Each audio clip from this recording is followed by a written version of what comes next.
à tous, j'allais dire bonsoir, mais c'est vrai qu'il fait un peu sombre. Bonjour à tous et bienvenue à cette cérémonie Tous en scène. Hein. C'est la saison 11. Incroyable d'être encore réunis ici pour cette saison 11. Incroyable, pas tant que ça, parce que tous les pays se mobilisent pour cette cause avec des intensités diverses et variées. Mais en tout cas, en France, on se mobilise autour du thème du handicap et on se mobilise particulièrement avec une association Tremplin Handicap menée par une personne à laquelle je tiens particulièrement et qui est toujours là et qui se bat, Christian Grappin, le directeur de Tremplin Handicap. Viens à mes côtés, Christian, s'il te plaît. Allez, tout de suite, premier thème de la conférence, parce que vous allez voir, on va marcher au pas de course cette matinée. On va essayer d'aller avec sur des sujets incarnants, des sujets importants, vous le verrez, en tirant le maximum d'informations, puisqu'après tout, on est là aussi pour avoir quelques informations et des bonnes pratiques. Première table ronde, ils sont derrière nous, tu vas nous les présenter, Christian, et premier thème que nous allons aborder. Ils et elles sont là, Oui. effectivement, pour ce premier sujet, le mentorat. Alors le mentorat, Gilbert, hein, ça a démarré dans le cadre du plan de relance. Il y a eu un plan de relance il y a quelques années déjà, mis en place. Dans le cadre de ce plan de relance, il y avait un dispositif qui s'appelait « Un jeune, une solution ». Et il y a eu une extension de ce dispositif « Un jeune, une solution » qui est devenu « Un jeune, un mentor ». Et cette année, pour celles et ceux qui suivent un peu cette information du mentorat, et cette année, le mentorat est devenu grande cause nationale. On va le voir tout de suite. Tu nous présentes les invités, Christian, commençant par Federica. Ouais. Donc Federica de la Selle, de MBDA, en charge de la partie diversité et inclusion. Il ne faut pas hésiter à me corriger si je dis des bêtises. Émilie Desriaux, Accenture, également diversité et inclusion. Nadège Moll-Boursereau, Bureau Veritas, également diversité et inclusion. Patrick Million, l'ancien DRH de Louvre Banque Privée, qui a mis en place des très belles choses. On va commencer tout de suite, hein, la notion de mentorat avec vous. Sur cette notion de mentorat, vous avez lancé une initiative dans ce domaine. Alors, qu'est-ce que ça représente alors? Et puis peut-être rappeler ce que c'est ce mentorat pour toutes celles et ceux qui peut-être ne connaissent pas ce concept complètement. Juste petite précision, Nadège est une toute nouvelle mentor de jeunes en situation de handicap accompagnés par Tremplin Handicap. Merci Nadège. Alors le mentorat, c'est une relation interpersonnelle qui sert à accompagner, alors, dans le cas de Tremplin, des jeunes en situation de handicap. C'est une relation qui est basée sur la confiance entre son mentor et son mentoré. Et notre rôle est d'accompagner ces jeunes en situation de handicap sur différents domaines. Donc Tremplin nous a laissé la chance de pouvoir choisir un thème sur le mentorat. Et dans mon cas, c'est accompagner une jeune en situation de handicap dans sa recherche d'emploi. Et juste, quels sont les écueils que vous avez identifiés? Quelles sont les problématiques que vous avez tout de suite identifiées avec elle et sur lesquelles vous appuyez pour l'accompagner justement? Alors le mentorat est basé sur la confiance. Donc je ne pourrais pas dévoiler le contenu de nos échanges.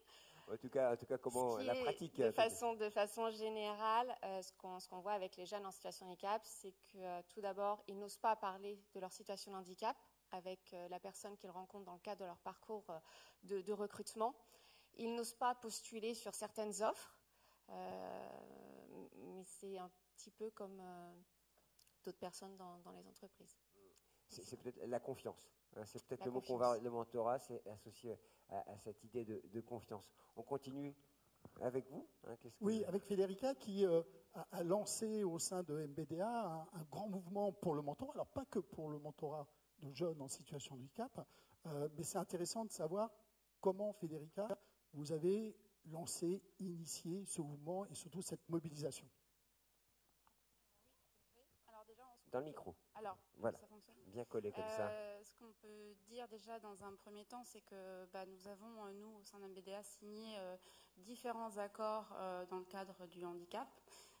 Des accords qui prévoient une sensibilisation de l'ensemble de nos collaboratrices et collaborateurs et aussi un accord en fait qui prévoit l'insertion des jeunes en situation de handicap. l'insertion et le recrutement. Et c'est à ce titre-là que nous avons décidé de rejoindre en fait l'association Tremplin Handicap au titre du mentorat pour promouvoir en fait le mentorat au sein de notre entreprise, parce que nous pensons que changer le regard sur le handicap passe par un engagement sociétal. Et c'est dans ce cadre-là qu'on a souhaité, en avril dernier, organiser en fait un certain nombre de corners, d'événements sur l'ensemble de nos sites, pour permettre aux collaboratrices et aux collaborateurs de rencontrer nos associations qui proposent en fait des engagements, et c'était le cas en fait de Tremplin Handicap qui proposait le mentorat. Donc à l'issue de ça, on a eu un certain nombre d'engagements de collaborateurs et collaboratrices. Alors ça reste encore très faible, parce que c'est le premier événement. On a l'intention de poursuivre, mais c'est déjà un premier pas. Et nous pensons et nous avons la ferme conviction que cet engagement sociétal permet de défendre en fait la cause du handicap, mais nous n'avons pas que la cause du handicap, on a aussi la mixité professionnelle et la diversité. Donc voilà, le mentorat est un très bon vecteur pour ça. MBDA, c'est une société de très haute technologie, et vous aviez mené plusieurs actions dans les collèges, je me souviens, pour aller chercher des jeunes, des beaucoup plus jeunes. Spontanément, on aurait pensé que vous alliez chercher des ingénieurs, mais ça correspond aussi à cette volonté de partager la haute technologie auprès de tous. Et c'est ça qui est important, c'est-à-dire d'aller sensibiliser le maximum de personnes, y compris les personnes en situation de handicap chez vous. Alors oui, on a différentes actions au titre du handicap. Alors pour ma part, par exemple, je suis bénévole pour une association qui est autre, qui est l'association Arpège, dans laquelle j'interviens dans les classes Ulysse pour témoigner, pour rencontrer ces jeunes. Et on a aussi là prochainement, on a mis en place un atelier de robotique qui permet en fait de sensibiliser à nos métiers, à la partie high-tech, donc ça reste un challenge robotique, et on le propose, on va le proposer d'ici la fin de l'année à des promotions en fait de jeunes en situation de handicap, mais plutôt effectivement, non pas collège, mais lycée. Question. Patrick, au sein de Louvre Banque Privée, il y a aussi cette volonté de s'engager pour le mentorat. Alors il y a déjà une volonté de quelques années de s'engager pour le recrutement de personnes en situation de handicap, mais cet engagement pour le mentorat, c'est assez nouveau. Est-ce que tu peux nous en parler ? Oui, bien sûr. Chez Louvre Banque Privée, c'est vrai qu'on aime bien les expériences originales et à titre personnel également. Et à l'initiative en fait de Tremplin Handicap, on a eu cette idée l'année dernière de se dire tiens, le mentorat, c'est forcément quelque chose de complémentaire en termes de démarche, en termes de dispositifs un peu structurés pour faciliter l'insertion dans les entreprises et compléter les politiques handicap qu'on mène. Alors l'expérience originale qu'on mène en ce moment avec la DRH notamment, et un dispositif aussi dont certains ont entendu parler qui s'appelle Station Debout. On a recruté il y a quelques années une jeune femme qu'on a pris un petit peu sous la coupe du mentorat. Donc on est auprès d'elle et le mentor en fait c'est moi, donc c'est assez simple. Je la vois tous les mardis. On fonctionne au centre de marche Station Debout, qui est une expérience assez originale, puisque vous savez que ce centre a vocation à faire remarcher les personnes qui sont en fauteuil. Et donc on partage tout avec cette personne. Alors l'originalité aussi, c'est qu'on n'utilise pas le mentorat pour l'insertion véritablement dans l'entreprise, parce qu'on a déjà embauché la personne. Donc on est plutôt dans la recherche de son épanouissement personnel, et comme ça a été dit beaucoup, en développant une relation de confiance. Et c'est vrai que pour les personnes en situation de handicap, le mentorat, qui est un dispositif qui est assez généralisé, s'applique réellement aux personnes qui sont en situation de handicap, parce que la plupart du temps, les personnes qui ont un handicap ont une perte de confiance ou des difficultés là-dessus. Et le mentorat permet, ça a été dit, de développer des relations personnelles très profondes, d'échanger et de donner confiance.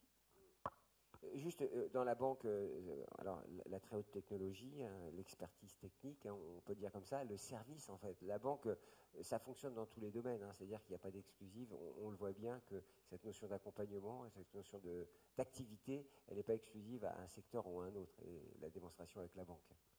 Je n'ai pas très bien entendu parce que l'articulation, il y a de l'écho. Alors je vais essayer de lire la question.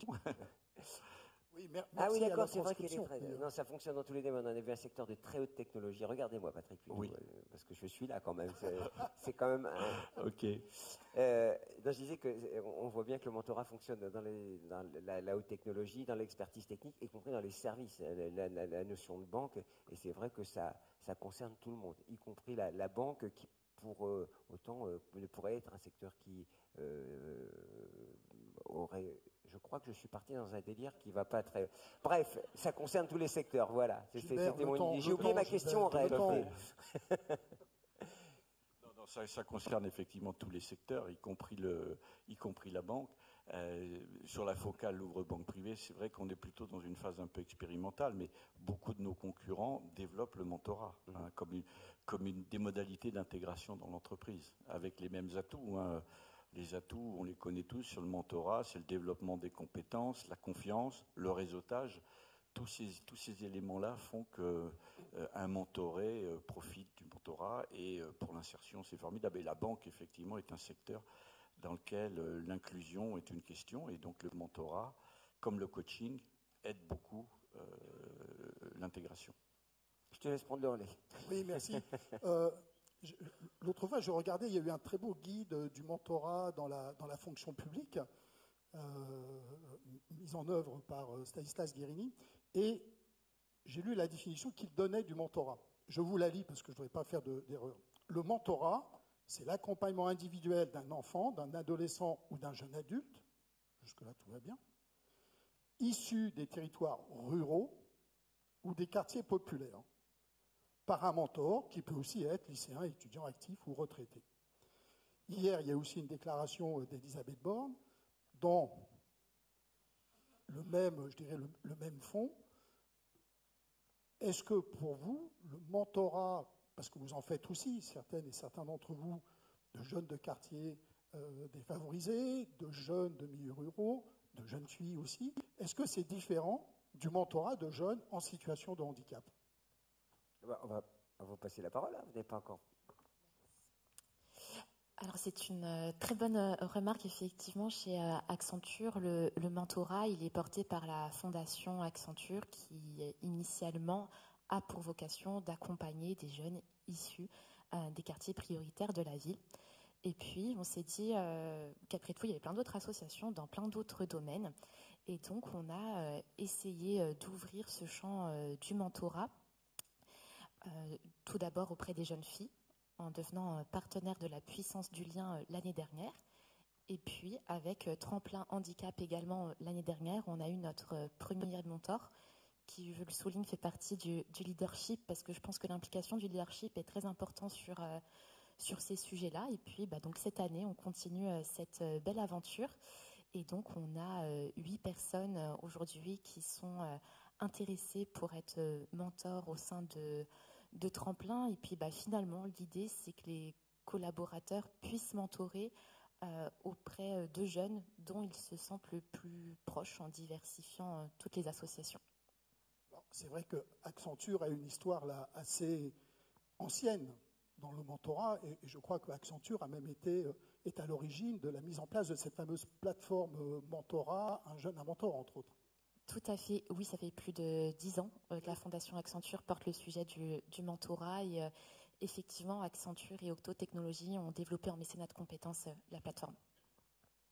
Question, peut-être un mot aussi pour savoir comment mobiliser. Alors Patrick, vous disiez, moi je m'en occupe, vous disiez, je suis mentor, mais ce qu'on veut, c'est que, est-ce que tous les collaborateurs doivent être des mentors dans l'entreprise, Patrick?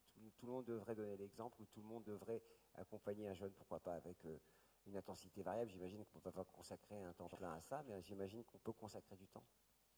Oui, alors c'est vrai que c'est un enjeu important. Il faut pouvoir être libéré un peu quelquefois d'activités professionnelles parce que c'est forcément une régularité. Le mentorat, ça s'inscrit dans le temps. Il y a beaucoup d'enjeux pour le mentoré, pour le mentor également, notamment parce que au niveau d'une entreprise, il peut être spoté comme effectivement mentor et ça c'est aussi un des objectifs. Donner l'idée à d'autres et d'avoir véritablement une politique de mentorat. Mais effectivement, ça demande de la mobilisation, ça demande surtout beaucoup de présence et d'écoute. Donc beaucoup d'interactivité avec le mentoré, beaucoup d'échanges. L'expérience là que l'on mène, c'est pour moi une demi-journée par semaine, Ah oui, quand même. tous les mardis. Tout le monde n'est pas au même rythme. Oui. Tout le monde n'est pas Vous êtes à quel rythme, vous? Alors, nous sommes à la deuxième séance de mentorat. C'est une réunion d'1 heure tous les 15 jours pour le moment, avec un petit soutien, si besoin, par WhatsApp, SMS, téléphone Oui, c'est vrai. ou autre. Ça peut être plus ça. Et comment mobiliser, parce que Bureau Veritas, c'est une très grosse entreprise, présente partout dans le monde d'ailleurs. Comment mobiliser plus que 1, 2, 3, 10, plusieurs centaines de collaborateurs avec des jeunes? Alors aujourd'hui, nous sommes 2 mentors au sein de Bureau Veritas, mais on a plus d'une douzaine de collaborateurs qui sont également coachs pour des jeunes en situation de handicap auprès de l'association Tremplin, dont des membres de notre CODIR France. L'année dernière, on a organisé notre SEPH, donc la semaine du handicap, début juillet. Et ça a été l'occasion de faire intervenir Tremplin auprès de nos collaborateurs pour qu'ils puissent connaître cette formidable association et les actions qu'ils mènent tant auprès des jeunes, mais aussi les activités que nos collaborateurs peuvent participer, telles que le coaching. Oui. Ça tombe d'en haut, c'est-à-dire qu'on leur donne aussi la possibilité de dire vous pouvez le faire, vous avez le temps de le faire, on vous dégage du temps. Et en plus, Bureau Veritas offre une journée par an aux collaborateurs pour donner de leur temps dans des associations, dans du mentorat, du coaching ou autre. Même question pour vous. Alors, comment mobiliser plus que 1, 2, 3, 10, tout le monde dans l'entreprise, dans l'organisation? Alors, comment mobiliser plus? Je crois que le micro, vous ne voulez pas le mettre. Ouais, c'est ça. Alors, ça se met plutôt comme ça, regardez-moi. Voilà. D'accord. Comment mobiliser plus? Alors, ça passe pas forcément d'une sensibilisation globale. Nous, au niveau d'MBDA, déjà la première chose, j'ai un écho, c'est pour ça, mais c'est normal? Bon, d'accord. Normal, c'est normal. Alors, première sensibilisation d'ici la fin de l'année, qu'on a prévue aussi, c'est une formation pour l'ensemble des collaborateurs sur le handicap. Donc ça, c'est déjà une première chose, avec une application qui est ouverte, donc avec un certain nombre de documents, d'informations qui passeront par là aussi. Donc ça, c'est la première chose. La deuxième chose, c'est renouer en fait des rencontres physiques, puisqu'on voit que tout le monde est très pris avec des messages, des mails tous les jours. Donc c'est bien, mais c'est pas suffisant. Donc des rencontres en physique, des rendez-vous. Donc comme je vous l'avais dit tout à l'heure, on a lancé en avril de cette année des corners avec des partenaires qui viennent à la rencontre de nos collaboratrices et collaborateurs. Je pense que ça, on va le renouveler l'année prochaine avec un format peut-être un peu différent. Et puis, j'ai pas d'autres idées là pour le moment. Non, mais c'est déjà pas mal, hein. Si vous faites déjà tout ce que vous avez dit, on est bien. C'est déjà pas mal. Pour conclure, Émilie, je vous laisse le mot de la fin parce qu'il y a une question qu'on peut se poser. Je vous la pose parce que justement Accenture a cette histoire dans le mentorat.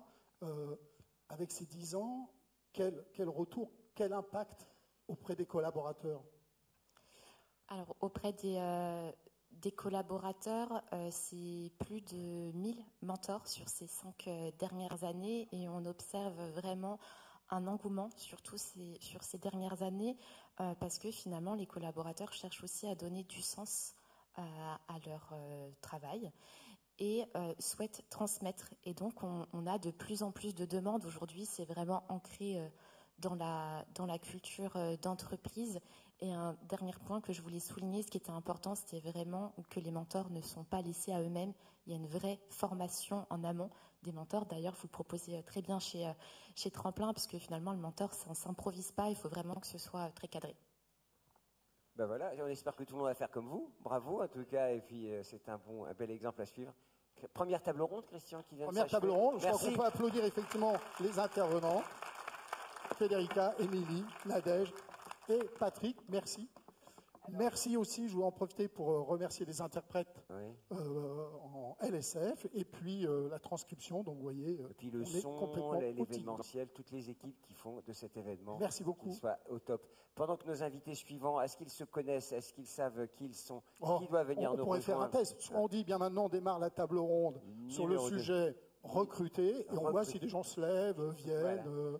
Bienvenue. Monsieur, bonjour, ravi. Installez-vous. Installez-vous. Et vous... Ah non, il n'y a Pardon pas de plan de table, c'est freestyle, total. Ah oui, c'est Maude. Alors, juste Merci. avant de présenter nos invités, Alexis, la table allez-y. ronde, recruter, évidemment, le recrutement, c'est au cœur de la problématique de tremplin, puisque, évidemment, former, c'est bien, recruter, c'est encore mieux, Christian. Oui, et donc, évidemment, nous, notre sujet chez Tremplin Handicap, c'est recruter des jeunes en situation de handicap. Les moyens sont divers, les ressources sont variées, donc c'est ce que nous allons découvrir à travers cette table ronde. En tout cas, ce qu'on peut dire, c'est que les entreprises se sont mis comme objectif de recruter des personnes en situation de handicap. Elles sont un peu aidées par la loi, mais en tout cas... Encouragées, on va dire. Encouragées. En tout cas, ce qu'on peut dire, c'est qu'elles ont toutes pour ambition d'y aller fortement et significativement. Qui sont nos invités, Christian? Alors, Alexis des Mousquetaires. Alors, Alexis a un profil intéressant. C'est, comme on dit chez Mousquetaires, un chef d'entreprise. Il est à Brive-la-Gaillarde et il fait aussi partie de l'équipe inclusive des Mousquetaires. Christian Pansard du groupe Accor, qui est en charge de toute la mission. Si je puis me permettre, un fidèle des tremplins. Ah ben, un très fidèle, et Christian Pansard fait aussi partie du conseil d'administration, comme Émilie Desriaux qui était là tout à l'heure, comme Nadège Bolboursereau également. Donc les entreprises ont une part prépondérante au conseil d'administration de Tremplin, mais pas que. Donc Christian Pansard qui pilote toute la mission handicap-diversité du groupe Accor, et ce n'est pas une mince affaire, parce que les effectifs sont gros, et puis il y a tout un tas, vous vous en doutez, d'établissements. Julie Mazante, merci Julie d'être présente.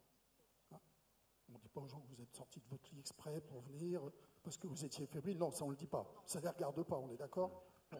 De la Banque Postale Consumer Finance, aussi en charge de la mission handicap. Maude Firmin du GC, bah oui, quand même, on est à l'UGC. On est chez elle. Quand même, elle est chez elle, elle nous reçoit chez elle. Merci Maude de nous recevoir chez vous. Donc également mission handicap du GC. Et puis du ministère des Armées, Laurent Gravelaine, qui est le chef des services ressources humaines civiles. Je rappelle quand même qu'au ministère des Armées, il y a 60 000, c'est ça, personnes dans les emplois civils, ce qui n'est pas une mince affaire. Oui. Première question pour vous, Maude. Vous étiez à l'Opéra pour un forum de recrutement. Est-ce que vous pouvez nous faire un feedback, un retour d'expérience sur cette expérience de recrutement en live, si je puis dire? Oui. Alors nous, on y est allé pour recruter, c'était spécialisé dans les métiers de la production. Donc on a emmené notre directeur de production avec nous et on en a aussi profité pour faire un peu de publicité pour les salles de cinéma. On a eu beaucoup de succès, on a eu une 50aine de personnes qui sont venues pour la production et une 20aine qui sont venues pour l'exploitation. Alors pour la production, c'était surtout pour se constituer un vivier sur des postes de techniciens, de chefs décorateurs, d'accessoiristes. Et puis pour l'exploitation, mais c'est toutes les personnes que vous connaissez qui travaillent dans les cinémas, qui accueillent le public, etc.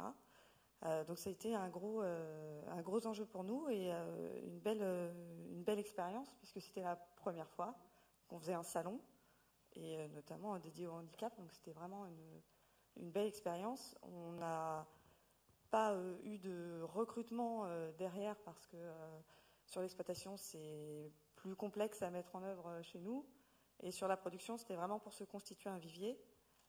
Mais ça nous a vraiment permis de nous faire connaître, de montrer que nos métiers sont accessibles à tout le monde et puis de constituer ce vivier pour la suite. Une question, cette rencontre qui se fait en live, si je puis dire, en face à face, elle est essentielle, j'imagine. C'est pas par LinkedIn, c'est pas par un mail. Je crois que dans la relation avec un étudiant en situation de handicap ou un jeune recrue, c'est important. C'est important parce que, comme vous le disiez tout à l'heure sur la première table ronde, l'élément le plus prépondérant, c'est la confiance et c'est oser. Et si on est en distance, les gens n'osent pas. Là, c'était vraiment ouvert à tous et donc ça a permis une rencontre en face à face qui a été très positive. Ouais, très positive. Ouais. Tout à fait. Alors, cela dit, nous, chez Tremplin Handicap, on organise des forums de recrutement qui sont 100% digitaux. Ouais. Mais l'avantage, c'est que comme ils sont organisés, oui, comme les jeunes sont préparés, eh bien, il y a ce côté j'ose qui est évidemment intéressant. Alexis Bru, vous avez recruté via une démarche un peu particulière que tout le monde connaît, le duodé. Oui, moi à titre personnel, j'ai recruté une personne en fin d'année dernière à la suite du duodé. Donc le duodé, donc le duodé fonctionne. Une des actions qui peut amener à recruter, du moins déjà à rencontrer des personnes handicapées. Ça permet de rencontrer des personnes en situation de handicap, de faire découvrir nos métiers. Le groupement des mousquetaires participe depuis plusieurs années au duodé. L'année dernière, on a vraiment mis l'accent sur cette action. On a eu plus de 200 offres d'emploi de duo. Beaucoup se sont concrétisés et à la suite de ça, on a eu quelques embauches. Et moi, je suis fier à titre personnel d'avoir fait une embauche à la suite du duodé. Est-ce que c'est plus difficile parce qu'en magasin, c'est des métiers un peu physiques, c'est des métiers de relation également. Est-ce qu'il y a un large éventail de métiers? Vous trouvez pour chacun sa place dans les magasins, par exemple? Oui, bien sûr. On a plusieurs métiers dans nos magasins. On a plusieurs métiers dans nos fonctions d'appui et aussi au sein d'Agro-Mousquetaires. Et donc, il y a de la place pour tout le monde. Le handicap n'est vraiment pas un problème pour recruter. C'est l'objet de cette matinée, le démontrer à chaque fois qu'on le peut. Christian, on poursuit ce petit tour de table. Et oui, avec Christian Pansard, là aussi, alors on entend dire, alors est-ce que c'est toujours d'actualité? Dans la restauration, l'hôtellerie, c'est très difficile, c'est en tension.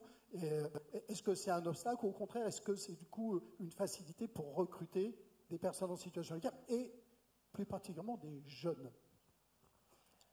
Alors, effectivement, dans les métiers de l'hôtellerie, il y a des tensions dans le recrutement. Il y a ce paradoxe que l'on a beaucoup de candidatures de personnes en situation de handicap.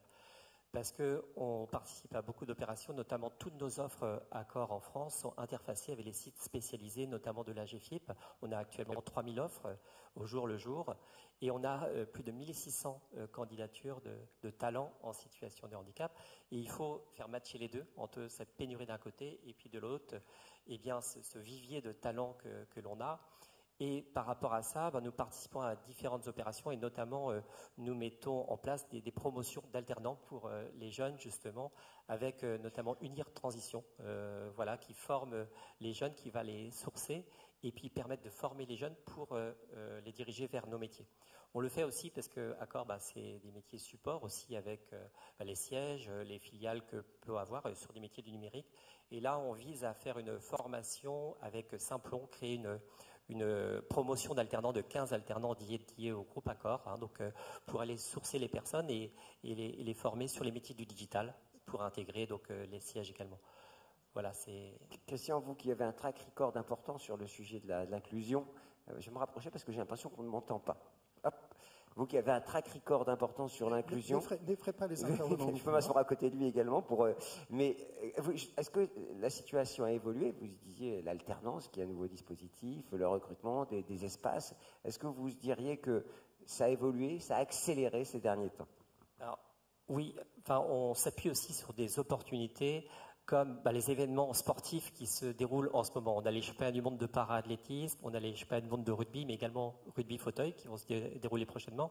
Et puis on a les Jeux olympiques, les paralympiques de Paris 2024. Et on saisit ça comme une opportunité pour faire le pendant aussi des actions qu'on peut renforcer à cette occasion, à la fois pour les collaborateurs et pour les clients. Et donc de viser à faire, d'avoir les bons réflexes et que pour tous les hôtels, on puisse, pour tout recrutement, aller voir si on a les talents en situation de handicap. Et donc c'est gagnant-gagnant un petit peu, parce qu'on aura des hôtels sensibles à l'accueil des clients en situation de handicap si on a davantage de collaborateurs en situation de handicap. On s'appuie aussi sur des succès de recrutement.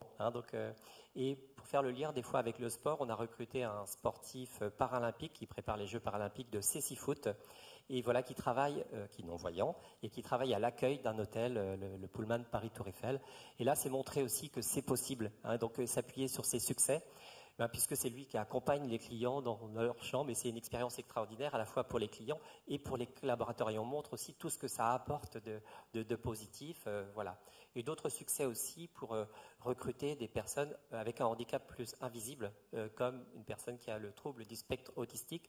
Et par rapport au recrutement aussi, ensuite, il y a l'intégration et l'accompagnement des équipes. Ça permet à chaque fois de former les équipes pour bien travailler ensemble, pour être efficaces, coacher les personnes, et on l'a coaché pendant 1 an, et de voir la différence entre la personne qui serait restée sans travail, isolée, s'enfoncer un petit peu dans ces troubles qu'il peut avoir, et là le succès qu'il peut y avoir avec le sourire, l'accueil qu'il a maintenant.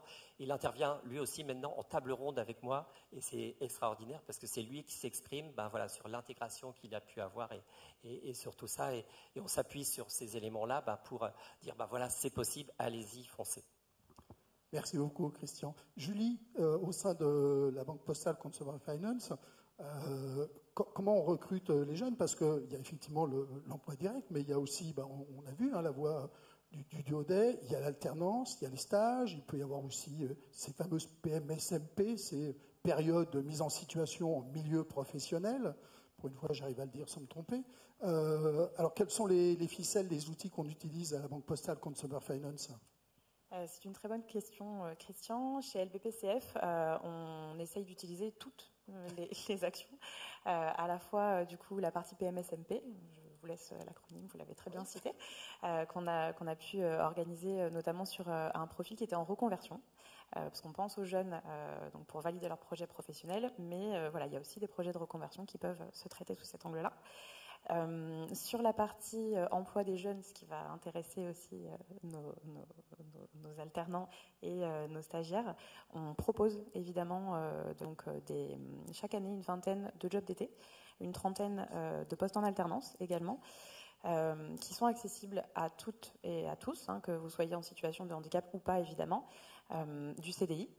Et ce qui est une de nos forces, je pense, c'est la capacité de nos équipes recrutement qui sont formées au discours et du coup qui sont formées au handicap et au fait de pouvoir aborder les solutions dont les personnes en situation de handicap pourraient avoir besoin. Ça les met en confiance en fait, et c'est, je pense, une des clés de succès. Merci, c'est vrai, j'avais oublié les jobs d'été. Mais oui, c'est aussi, alors qu'on en fait la promotion chez Tremplin Handicap, mais voilà, j'avais oublié. Donc, merci beaucoup, Julie. Laurent Gravelaine, alors, au ministère des Armées, 60 000 emplois civils, ça ne va pas être une mince affaire de recruter par les différents biais des personnes en situation de handicap, et plus particulièrement des jeunes en situation de handicap. Alors, ce n'est pas une mince affaire, d'autant que, si je pose une question à la salle, saviez-vous qu'il y a des personnels civils au ministère des Armées? Ça ne va pas de soi. Tout le monde pense effectivement qu'au ministère des Armées, tout le monde porte un uniforme. Eh bien, ce n'est pas vrai, effectivement. 60 000 personnes sont des personnels civils, mais j'irai plus loin que cela.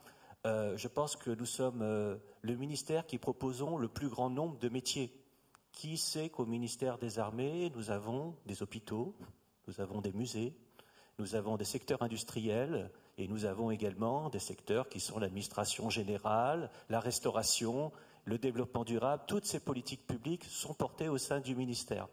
C'est pour ça que nous recrutons chaque année 4000 personnes qui doivent couvrir l'ensemble de ces missions.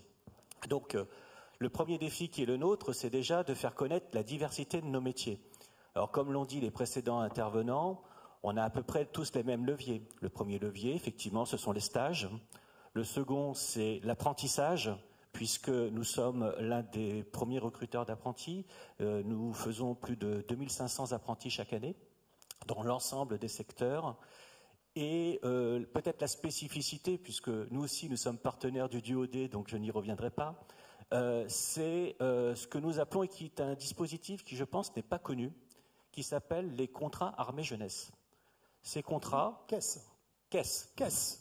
Ces contrats armée-jeunesse, ce sont des contrats qui sont ouverts à des jeunes de moins de 30 ans, qui ont des niveaux de diplôme qui peuvent aller jusqu'à la licence, et c'est la découverte rémunérée pour une durée de 1 à 3 mois du secteur de la défense. C'est un des leviers que nous avons pour faire connaître auprès de la nation ce que font les forces armées. C'est ce qu'on appelle dans notre jargon les liens armée-nation. Donc ça, c'est un élément important également à faire connaître, puisque au travers des stages, au travers de l'apprentissage, au travers de ces contrats, c'est un premier pied au ministère, et puis après, peut-être qu'on va franchir la porte pour être recruté. Donc ça, c'est vraiment les différents leviers que nous mobilisons pour faire connaître nos leviers. Et j'oublie de dire également que le ministère des Armées, ce n'est pas uniquement Ballard, ce magnifique ministère qui se trouve à Paris, mais c'est certainement le ministère également qui a le plus grand nombre d'implantations sur le territoire en Outre-mer également. Combien d'implantations? C'est une question piège. À la colle. Ah oui, À la colle. ça c'est moche. Hein. Des milliers. De nombreuses. On avait préparé cette table ronde. De nombreuses. Gardez la parole encore une seconde. Moi, j'aimerais savoir, pour un dernier tour de table ensemble, on voit bien que ce qui compte, c'est la trajectoire qu'on est en train d'opérer avec cette 11e édition et tout le travail qui a été fait avant. Est-ce que les objectifs sont en croissance sur les jeunes en situation de handicap? Quelles sont, pour le ministère des Armées, les ambitions que vous voulez partager? Alors, nous, on n'a pas trop nécessairement une politique du chiffre. La politique du seul chiffre que j'ai, c'est de trouver la bonne personne pour remplir les missions qu'on me demande de remplir au niveau des militaires. Donc, il est important, effectivement, qu'au travers de tous les partenariats que nous avons, notamment avec Tremplin, différentes associations, on puisse, parce qu'on a une question de vivier, c'est comment pouvoir toucher tous les jeunes, qu'ils soient en situation de handicap ou qu'ils ne le soient pas, pour qu'ils puissent s'intéresser à nos métiers, qui, je le redis, je suis un peu répétitif, mais on pense qu'il faut être en très très bonne santé pour travailler au ministère des Armées, puisqu'on va monter à la corde tous les jours. Mais pas du tout. Donc c'est pour ça qu'il faut franchir et expliquer. Et donc, une fois qu'on a pu expliquer ceci, ce qui est important également de dire, c'est qu'on peut faire une carrière au ministère. Je pense que ce qui caractérise le ministère, je dirais peut-être que c'est le mot du compagnonnage. Vous pouvez rentrer sans diplôme et finir, et nous avons un certain nombre, tant chez les militaires que chez les civils, de gens qui sont rentrés comme mousse et qui ont fini amiraux. Donc ça veut bien dire qu'il y a cette échelle sociale, je ne vous dis pas que c'est un ascenseur qui fait tous les étages, mais clairement, il y a cet accompagnement tout au long de la carrière. Et pour les personnels en situation de handicap que vous évoquiez, on a un maillage territorial qui est assez fort pour pouvoir les accompagner à tous les moments, tant du recrutement que de la prise de fonction, que pour les accompagner sur les questions de formation du quotidien nécessaire. Donc ce que vous dites, c'est que la porte est toujours ouverte. C'est plutôt ça. Exactement. Pas de chiffre précis, mais en tout cas, la porte sera toujours ouverte. Chez UGC, et la trajectoire que vous prenez, que vous empruntez? Très clairement, c'est de encore plus ouvrir nos portes. Et donc ça passe, mais c'est la table ronde d'après, ça passe notamment par la sensibilisation. Donc on a beaucoup sensibilisé cette année. On a travaillé sur une campagne de communication très forte. Mais ça passe aussi par la persuasion des équipes RH en interne auprès notamment de nos managers opérationnels pour expliquer que une personne en situation de handicap, c'est une personne comme les autres et que c'est possible de les intégrer de la même façon. Donc ça, c'est un gros travail. Et effectivement, oui, l'enjeu, c'est de recruter encore plus. Mais pour ça, il faut vraiment préparer les esprits. Donc là, on est vraiment sur ce sujet-là aujourd'hui. C'est l'introduction de la table ronde suivante. Oui, Oui. Merci beaucoup, Maud. Tout ça est préparé. Ça fait gagner 2 minutes. Je crois qu'on peut y aller, nous. Voilà. On peut y aller. Hein. On va continuer. On va finir. Il nous reste encore un peu de temps. Hein, Oui. Alors, bon. la trajectoire, je parlais d'ambition. Trajectoire, perspective. Oui. Comme l'a très bien dit Maud, la trajectoire, c'est d'aller encore plus loin. Évidemment, vous l'avez dit tout à l'heure aussi, hein, les 6%, c'est un quota, c'est un minimum. Évidemment qu'il ne faut pas s'arrêter là. Et évidemment qu'il faut sensibiliser les collaborateurs, les managers, le top management aussi, dans ces sujets-là, pour pouvoir le porter. Et puis les actions de communication, comme vous nous en donnez aujourd'hui l'occasion, sont là pour ça, pour montrer finalement qu'aujourd'hui, on est déterminé à plus d'inclusivité. Question, j'y pensais quand vous parliez tout à l'heure, pardon. Non, vas-y. Je me disais, au fond, le recrutement, vous allez me dire, bien sûr, on veut recruter plus, mais il faut que la décision d'en haut soit appliquée en bas. C'est le manager, c'est le directeur d'hôtel, c'est le manager opérationnel. C'est ce que vous disiez. Hein, et ça, c'est la clé, hein, Alexis, ça doit être pareil en magasin. Oui, cette politique handicap est portée par la direction. Hein, et des événements que l'on mène, on parlait du Duo Day tout à l'heure, mais on a accueilli aussi beaucoup de personnes qui ont découvert nos métiers pendant les Duo Day, sur le digital, etc. Et ensuite, ça permet de sensibiliser aussi les équipes. Et la direction, justement, les membres du COMEX nous ont dit on veut aller plus loin, justement, et c'est là que c'est intéressant, puisque tous les membres du COMEX aussi avaient des duos à ce moment-là. Et c'est aussi, je pense, continuer pour progresser, recruter encore, à participer, à montrer que l'on recrute, participer à différents salons. On participe à des salons avec la Fédération de handisport. Le 11 juillet, il y a un forum emploi, handicap et sport au stade Charletti au moment des championnats du monde de para-athlétisme. Et ça permet aux jeunes de se dire, Oui, on fait des actions pour nous, on ose y aller, parce qu'autrement, ils se mettent aussi des barrières pour ne pas aller vers nos métiers, dire « Accord, c'est pas pour nous ». Si, toutes les démarches que l'on fait, c'est aussi pour montrer aux jeunes qu'on les attend.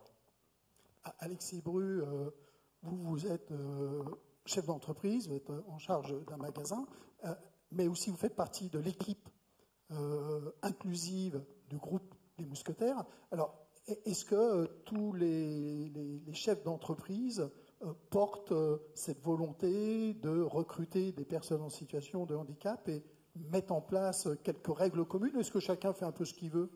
Ce qui peut être bénéfique aussi, hein, je n'en sais rien. Évidemment que tous les mousquetaires sont impliqués. Si on a créé une équipe exclusive, c'est bien pour ça. Il faut savoir que chez les mousquetaires, entre nos magasins, les fonctions support et agro-mousquetaires, on a plus de 300 métiers. On a fait une semaine pour montrer auprès d'agro-mousquetaires tout ce qu'il était possible de faire comme métier. On est très impliqués dans la formation également. On a l'Académie des mousquetaires pour former des jeunes. On a bien sûr l'alternance.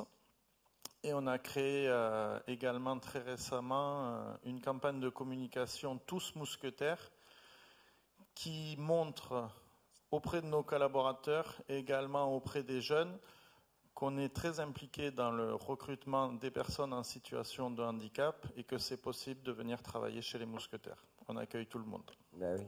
Puis les mousquetaires, c'est sympa. Hein. Mais oui, très. Un mousquetaire, il y a une cote de sympathie naturelle. Hein. Oui. Non pas qu'il n'y en ait pas chez les autres, hein, qu'on soit bien d'accord. Oui, là, tu vas te faire mal. Ouais, je vais me faire mal voir. Il faut que je me taise. C'est time out, t'as vu? C'est time out. Time out. Ah. Merci beaucoup. On peut vous Merci applaudir. beaucoup à vous 5. Merci.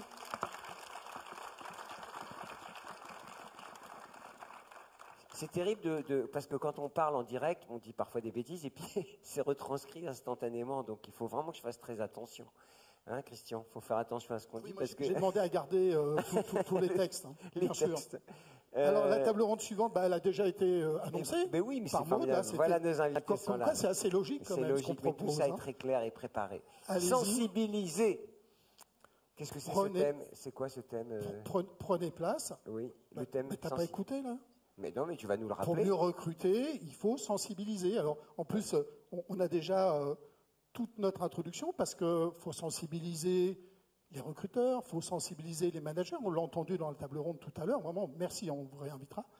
Et il faut sensibiliser aussi au plus haut le COMEX. COMEX, les DG, Donc, les ça PDG. va être un peu notre propos. Qui sensibiliser et comment et avec quels résultats, bien évidemment. Alors, Donc, pour cette table ronde, alors, qui avons-nous?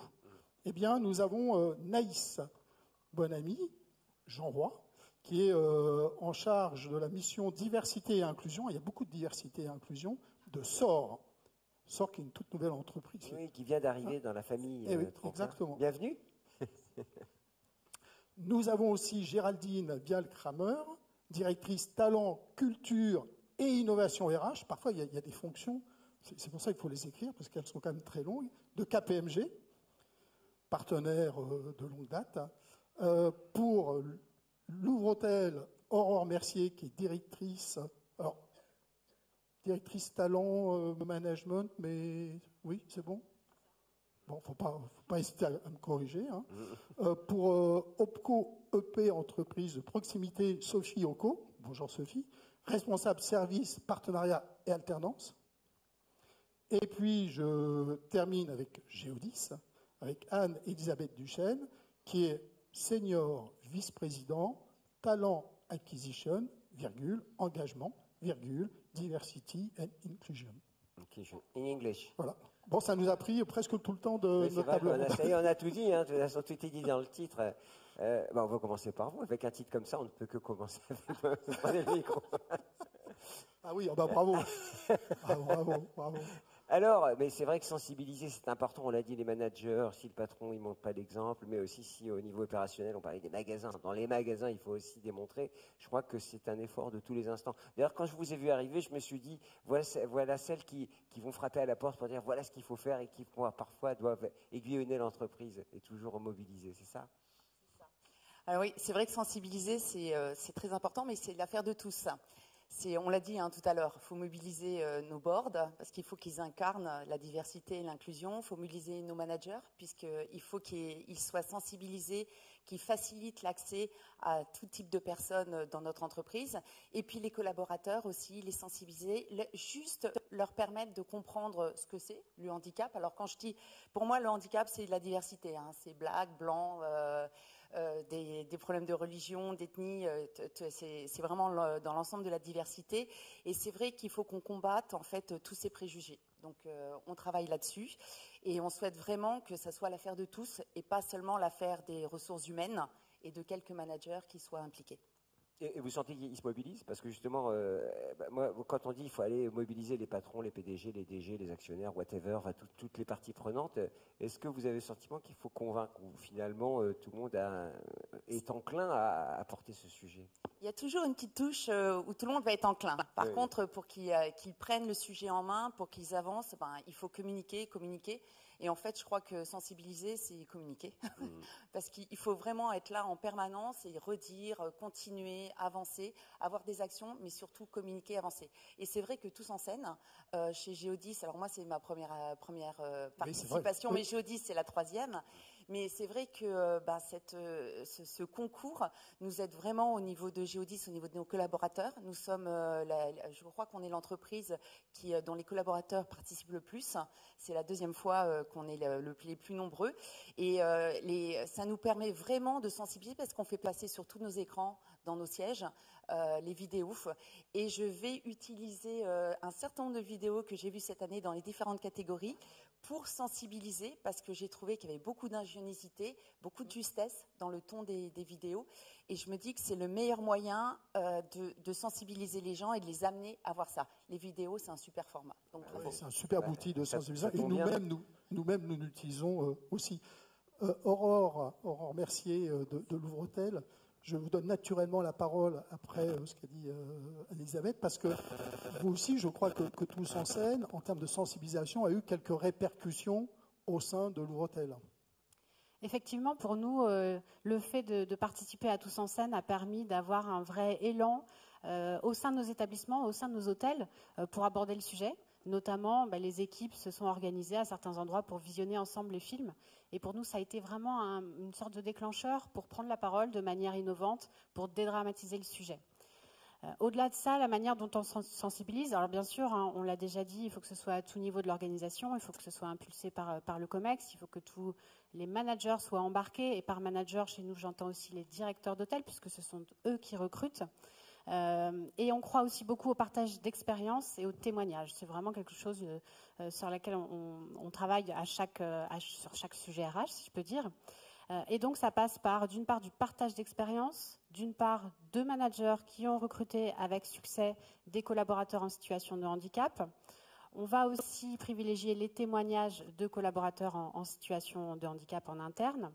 Et on fait aussi des conférences, on fait intervenir des conférenciers pour sensibiliser sur le sujet, et ça fonctionne aussi très bien. Par exemple, récemment, on a accueilli un athlète de haut niveau, je vais le citer, Axel Alétru, qui est devenu paraplégique après un accident de moto et qui, à l'issue de cet accident, a remporté le Dakar en 2020 en buggy et qui fait une conférence basée sur la résilience.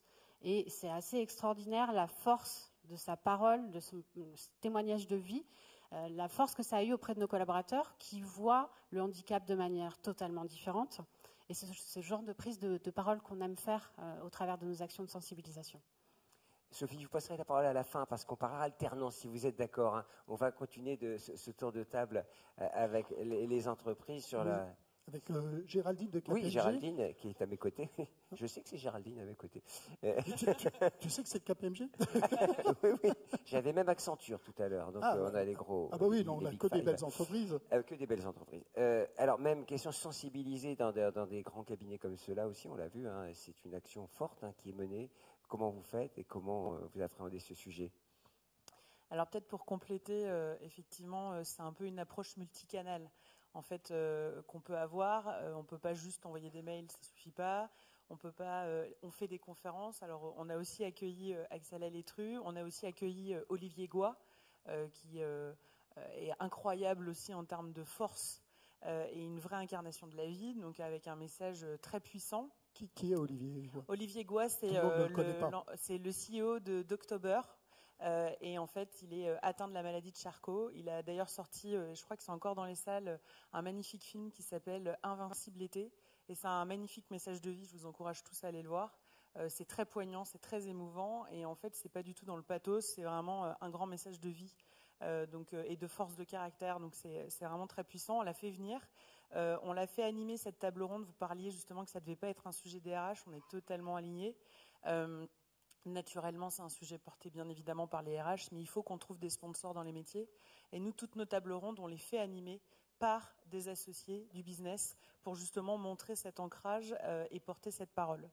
Je parlais de multicanal, on a aussi développé des formations sous des formats un peu différents, notamment sous la forme d'une BD pour vraiment être dans l'incarnation des mises en situation. Et puis pour compléter aussi, vous parliez en effet le board, les managers, les collaborateurs, mais il y a aussi les collaborateurs qui pourraient bénéficier d'une RQTH. Et en fait, c'est aussi lever le voile sur leurs propres stéréotypes. On le sait, plus de 80% des handicaps sont invisibles. Et en fait, vraiment aller jusqu'au bout en fait, de l'initiative pour leur proposer un accompagnement vraiment personnalisé et de qualité. On continue ? On va continuer avec Naïs de SOR, parce que je crois que chez SOR, vous avez justement mis en place quelque chose d'assez original pour que les collaborateurs, les collaboratrices, tout à chacun, tout à chacune, puissent se former sur le handicap. Oui, alors on a une très très belle collaboration avec nos équipes formation digitale. Et on a créé ensemble un module de sensibilisation sur le handicap qui est à disposition de l'ensemble de nos collaborateurs et collaboratrices sur une plateforme. Et en fait, nous, on a vraiment tenu... Alors, évidemment, il y a des modules sur étagère qui sont très intéressants. On a complété, d'ailleurs, par certains modules sur étagère. Mais ce qui était très important pour nous, c'était d'adresser un sujet, je sais qu'on n'est pas les seuls dans ce cas-là, qui est que notre entreprise a un cœur de métier technique. Et que là-dessus, en fait, les préjugés... Vous rappelez peut-être le cœur de métier de SOR ? Oui, SOR est un fournisseur d'eau, un distributeur d'eau. Donc, en fait, on va avoir des métiers... alors, évidemment, on a également des fonctions support, mais on va avoir beaucoup de métiers qui sont dans des usines, qui sont dans des centres d'épuration. Voilà, donc on a beaucoup plus de métiers techniques que de fonctions support. Et pour avoir discuté avec plusieurs personnes qui sont dans notre cas, on a beaucoup plus de préjugés. En fait, nos managers ont encore plus de préjugés sur le fait qu'une personne en situation de handicap puisse avoir accès à ce type de métier. Notamment parce qu'on a souvent cette impression tout à fait erronée que le handicap porte quasi exclusivement sur des questions de mobilité, ce qui n'est évidemment absolument pas le cas. Et donc on a tenu à créer ce module pour vraiment remonter toute la chaîne, c'est-à-dire que ce soit des questions de recrutement, que ce soit des questions d'adaptabilité de certains postes, que ce soit des questions d'accessibilité, que ce soit... et en fait former aussi, sensibiliser sur le fait que ne serait-ce que de s'informer parfois, ne serait-ce que de lire de temps en temps des témoignages de personnes qui sont en situation de handicap, ça permet en fait parfois d'avoir des déclics comme ça, de se retrouver face à une personne et d'avoir la conscience qu'une toute petite chose qu'on va changer dans le quotidien va pouvoir inclure cette personne beaucoup plus dans la vie de l'entreprise. Voilà. Grande entreprise. Hein. Est-ce que c'est bien vous qui avez proposé aux jeunes recrues de plus de période d'essai quand ils étaient recrutés? Tout à fait. Oui, c'était un gros coup. À toutes les recrues d'ailleurs. C'est un gros coup ça. Plus de période d'essai, vous rentrez, c'est tout de suite le CDI. Oui, il n'y a plus de période d'essai. En termes de com, c'était réussi. Voilà. Ouais, c'était. Alors, écoute, on est ravis. Alors, pourquoi j'ai attendu pour vous passer la parole, Sophie? Parce que c'est vrai que, après tout, aussi, l'alternance, qui est un dispositif qui a littéralement explosé ces dernières années, et tant mieux d'ailleurs, puisque ça favorise l'insertion. Est-ce qu'au fond, c'est un moyen de sensibiliser plus facilement avec un dispositif légal qui est très aidant et très accompagnant? Alors, peut-être repréciser ce qu'est l'OPCO-EP, parce que c'est vrai que c'est un jargon. Hein. Donc, on est un opérateur de compétences. Pour les entreprises de proximité, un opérateur de compétences, c'est-à-dire qu'on accompagne les entreprises dans le développement en finance aussi, sur toute la formation, développement des compétences et l'alternance. Voilà. Aujourd'hui, l'OPCO-EP, l'entreprise de proximité, on représente 53 branches professionnelles. On est vraiment aussi bien sur l'artisanat alimentaire, les boulangers, les pâtissiers, les chocolatiers, mais les fleuristes. On va être avec les pharmaciens, les dentistes, les notaires, les agences immobilières. Voilà, c'est-à-dire que on est vraiment au centre et au cœur de l'activité. Oui. C'est 95% de TPE, donc d'entreprises de moins de 10 salariés, enfin de moins de 50, avec vraiment une majorité de moins de 11 salariés. Donc quand on parle de préjugés dans les grandes entreprises, vous imaginez bien dans ce monde de l'artisanat, c'est encore c'est encore une autre approche. Donc notre rôle, c'est vraiment aujourd'hui de se dire il y a 3 personnes autour de l'alternance en 3, il y a 3 acteurs. Il y a la TPE, l'entreprise. Je ne vais pas revenir sur les autres tables rondes, mais c'est comment on accompagne aussi les entreprises qui décident et qui souhaitent vraiment recruter par l'alternance un jeune en situation de handicap. C'est comment on les outille, comment on les accompagne pour l'intégration, pour tout ça. Mais encore faut-il qu'elles mesurent qu'elles peuvent effectivement recruter par l'alternance et qu'il y a plein de possibilités. Et sur les métiers qu'on représente, qui plus est, il y a un fort intérêt des jeunes en situation de handicap. Il y a une différence entre grandes entreprises, je me rapproche parce que c'est écho. Il y a vraiment une forte différence entre TPE, ces entreprises de proximité, et finalement les grands groupes qui sont représentés ici. Est-ce qu'il y a une différence de perception du handicap selon vous ? Oui, il y a une réelle différence. Pour eux, c'est pas possible parce que justement, ils ont une approche du handicap, problème de mobilité. On pourra pas les recruter, c'est pas possible. Il faut vraiment être dans une grande entreprise, il faut du temps. Et à chaque fois, parce qu'on a fait des petits films, des petites vidéos qu'on met à disposition justement pour pouvoir sensibiliser quand on est, ne serait-ce que sur notre site, etc. Et à chaque fois, quand on est en entreprise et qu'on interviewe le dirigeant, la personne qui a été recrutée, le jeune qui a été recruté par l'alternance, il fait partie de la famille. On est vraiment dans des démarches où, quand il se lance, généralement, de toute façon, ça va faire un effet boule de neige. Il y aura systématiquement un recrutement par l'alternance sur un jeune en situation de handicap. Après,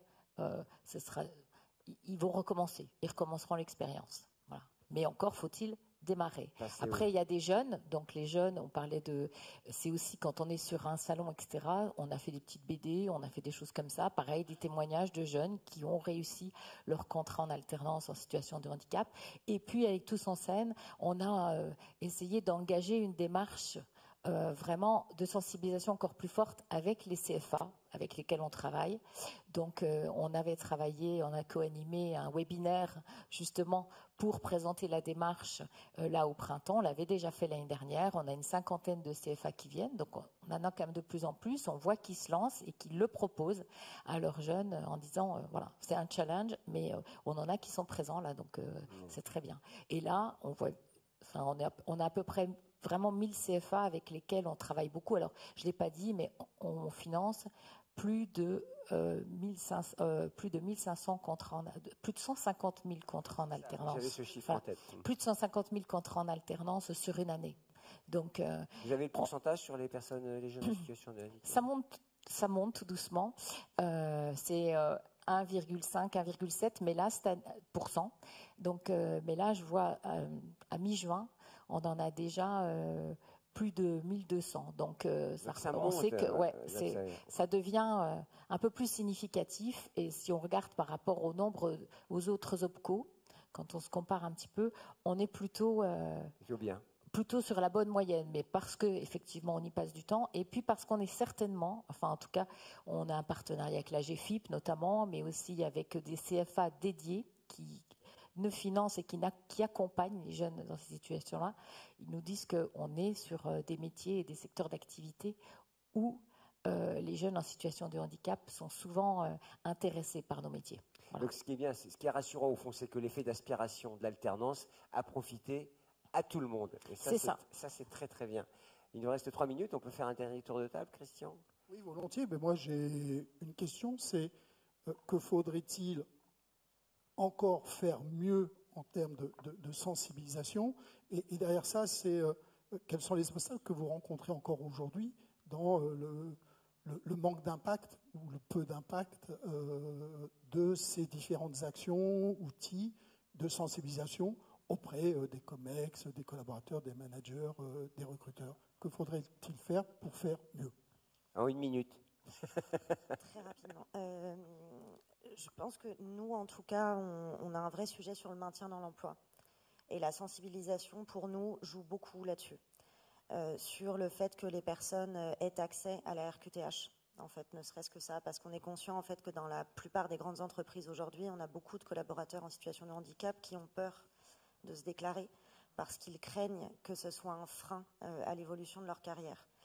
Et même si le recrutement est très important, nous, on essaye en fait beaucoup de se concentrer là-dessus pour accompagner les collaborateurs qui sont déjà là et qui craignent que ça ait un impact.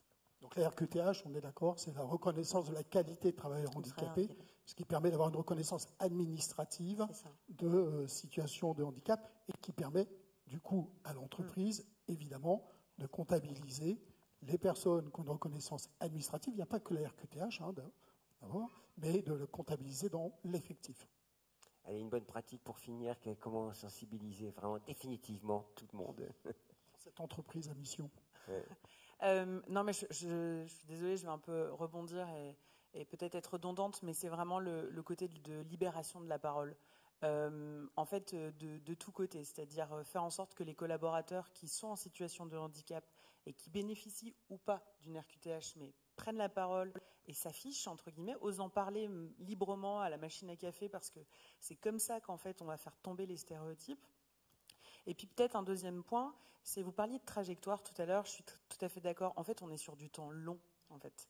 On est sur un temps long et en fait, par contre, c'est vraiment la régularité, l'assiduité du message, de la communication, des initiatives. On ne peut pas espérer qu'en faisant une initiative one-shot, ça y est, on fasse tomber tous les préjugés, tous les stéréotypes et puis que ça sera réglé. Donc c'est vraiment de créer en fait des sortes de routines, des rituels dans les communications, dans les actions qu'on fait, pour vraiment être en fait finalement être dans la place, être sur le terrain et faire au fur et à mesure que ça s'inscrive. Donc c'est vraiment penser temps long et régularité.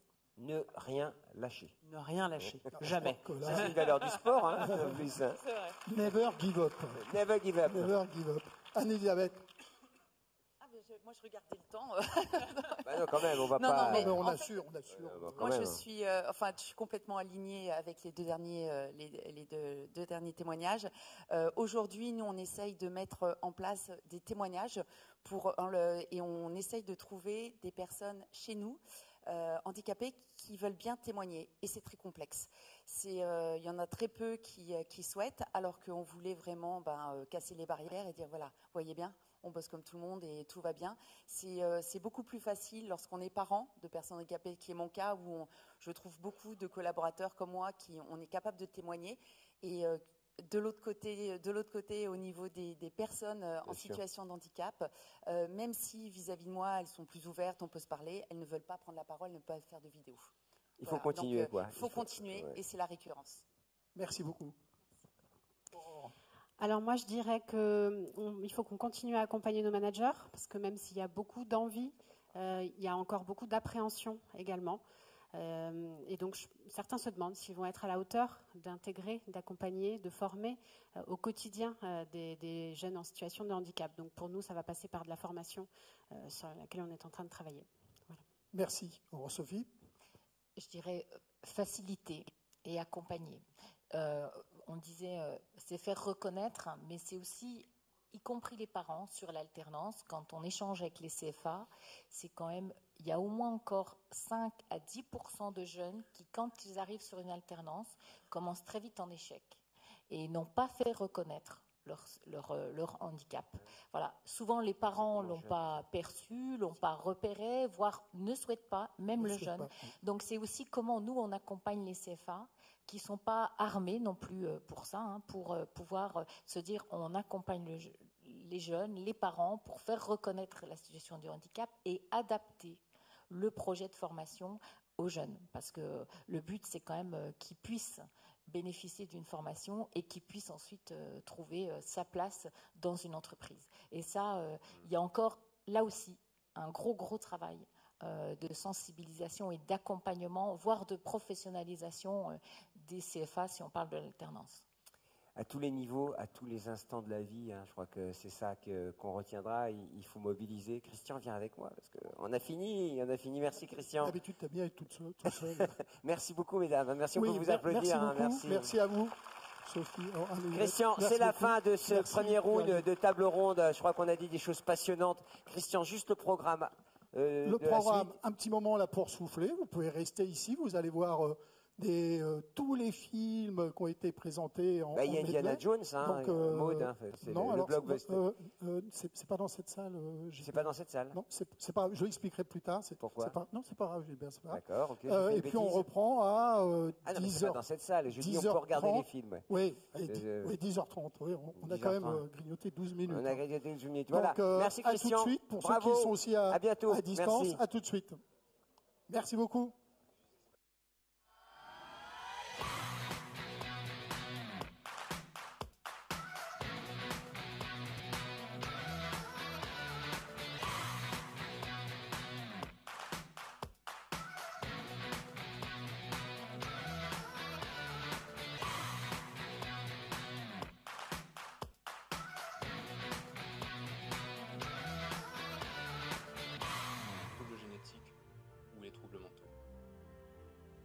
Les personnes handicapées sont confrontées à des obstacles.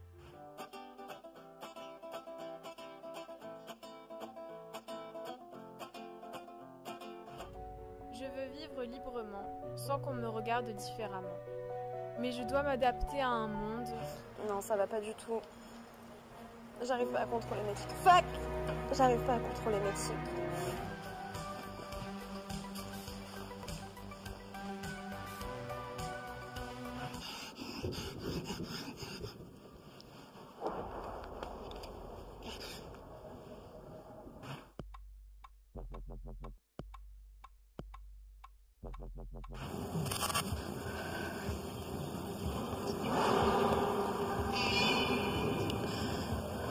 Ouais, papa, c'est encore moi.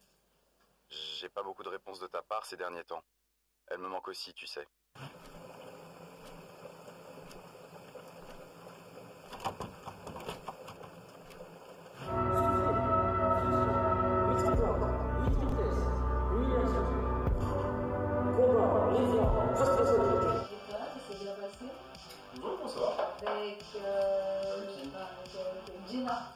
Tu regardes mon téléphone? Pour faire quoi? Tu vas voir, ça va être cool. Ouais, viens. Vas-y. Je vous présente Léa, âgée de 20 ans. Elle est actuellement en école d'art. Il y a une foule là-bas. Ils sont devant un château. Il y a plein de fleurs qui tombent du ciel. Ah, mais j'avais pas vu. Il y a un prince et une princesse. On va répéter la chanson avec le...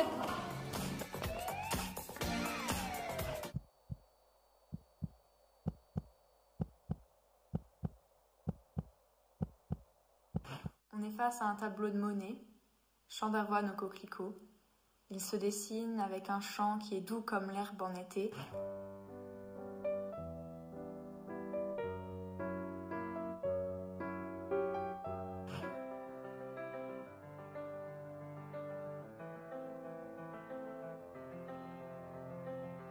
Bonjour, je suis Marie-Emmanuelle et je suis atteinte d'un TOC. La forêt est verte, avec plusieurs nuances de vert, parfois teintées de jaune, de rouge et d'orange. La beauté de la faune réside dans la diversité. Les Técapiens avaient des capacités étonnantes, vraiment extraordinaires, que les Terriens auraient nommées handicap. En gros, je vois rien, quoi. T'as pas envie de sortir, tu veux juste parvenir. Tes connaissances, t'as peur de les voir partir. T'es toujours à la maison, t'espères avoir raison. Tout était fermé quand Élise est rentrée. D'ailleurs, ce serait bien que tu ne me coupes pas la parole. Tu peux faire comme tout le monde et attendre ton tour? Je pense que je peux écouter le... Écoutez, tu t'as dit quoi? Tu fais dessus? Voilà. Vas-y, tu me dis si ça dit quelque chose. Si t'aimes bien. Tu te prends pour qui, là? La regarde pas. T'as oublié? Baisse les yeux, je te... Tu te prends pour qui à te poser des questions comme ça, là?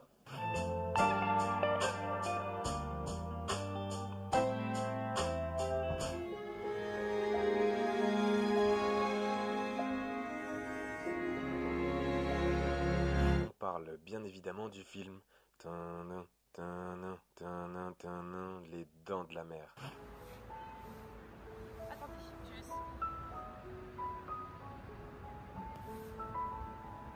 Je m'appelle Astrid. Là-dedans, j'ai un truc qui n'a pas de bouton off. Vous savez pourquoi? Bah moi non plus.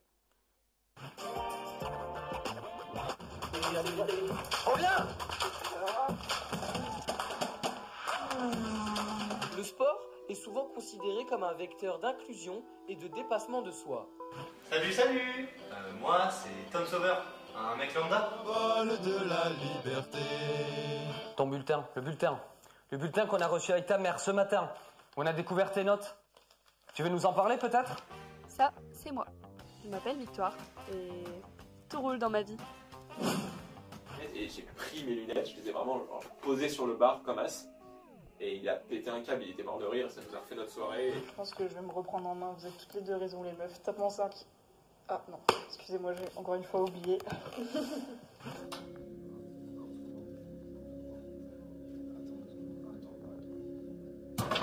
Ce soir, je serai accompagné de notre fidèle jury composé de À l'extérieur, Sarah Croche et Kelly Jutt.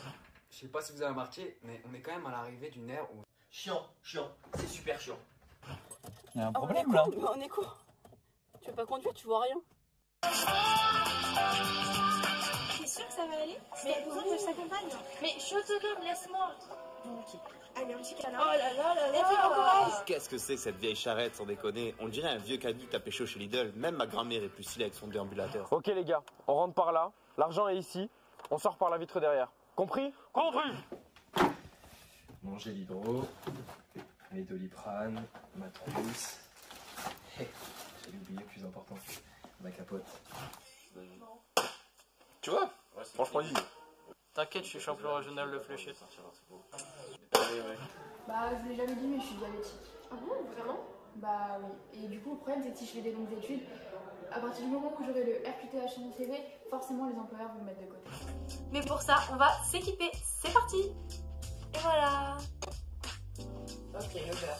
Vas-y, on t'en là. Tu es Handicapé. Je me suis dit que c'était juste un rêve. Parce que ma vie c'est de la merde, que j'étais seul, que j'avais pas de travail, pas d'argent. Parce que dans la vie tout va bien, puis tout va mal. Et entre les deux, bah y a rien. Charlie, c'est lui. Un robot autonome spécialisé en assistance humaine pour aider les patients en situation difficile. Un robot autonome? TCL collabore avec des associations de personnes en situation de handicap pour améliorer constamment ces services et garantir un transport accessible à tous. Alors la langue des signes, c'est avant tout une langue gestuelle, alors que la langue française parlée complétée, ça s'adresse à des enfants qui en général sont implantés. Les portillons aujourd'hui, vous avez vu qu'il fallait valider son titre de transport pour que les portillons s'ouvrent. Pour certaines personnes handicapées, elles ne peuvent pas du fait de leur handicap. J'ai un message à faire passer, quoi qu'il arrive dans la vie, il faut toujours rester fort. Le sport est un langage universel qui transcende les barrières de la langue, de la culture et de la capacité physique. Ça fait 6 mois que ça va plus. 6 mois que je me fais à l'idée qu'il va falloir renoncer à ma passion. Il est important de se rappeler que cette maladie ne doit pas nous définir, ni nous limiter. J'entends plus rien, punaise. Ça me fait mal, je comprends pas, j'entends plus rien. Il y a quelques années, ma vie a changé. Tout a basculé, bougé. Le handicap peut être décelé dès la naissance, suite à un patrimoine génétique ou une malformation, mais il peut aussi venir d'ailleurs. Tout le sport, c'est fédérateur, ça permet de faire beaucoup de rencontres, ça peut leur permettre de reprendre confiance en eux. Et le trip, bâtard, tu veux démarcher là? Pour te soigner, il faudra faire davantage de sport pour atténuer l'inflammation. Si ta douleur persiste, il faudra revenir et mettre en place un traitement.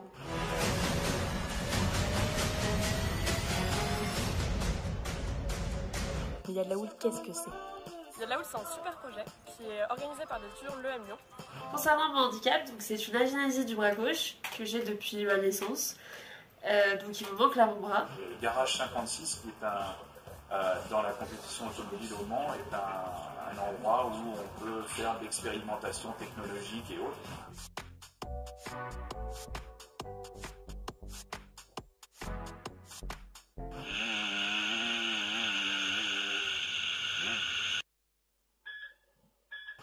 Stéphane Houdet commence le tennis à l'âge de 8 ans et obtient un bon classement en centre avant son accident de moto où il perd sa jambe.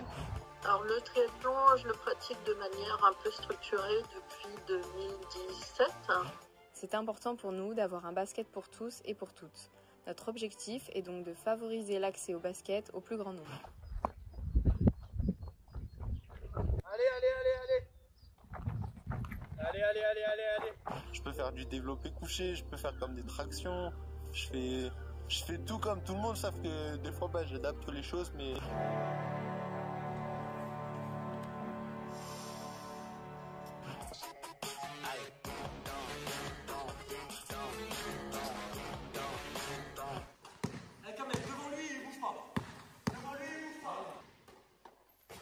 C'est un bon défouloir parce qu'on se marre bien, c'est pas si simple que ça. Dans une seconde partie, nous verrons les bienfaits du sport pour les personnes atteintes d'autisme. Grâce à ça, vraiment, je pense à rien, je me vide la tête et puis je me glisse. Le vélo est un moyen de locomotion, un passe-temps né en famille pour se balader, découvrir des paysages et connaître ses premières sensations de vitesse. C'est un peu l'équithérapie. Je profite du cheval et je monte ma jument, vous verrez tout à l'heure. Entrez dans 1 minute. Ça va aller, ok. Verre d'eau, papier. Allez, vas-y. Allez.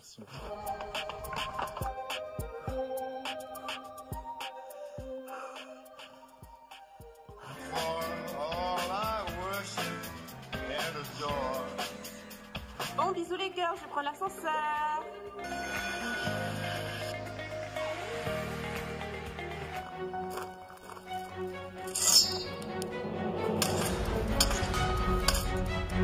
Je suis actuellement en école de commerce depuis mes 18 ans. Mes journées peuvent être très difficiles, très fatigantes, autant physiquement qu'émotionnellement. Assise par terre, à sentir cette solitude m'envahir. Il y a personne autour de moi. Bonjour.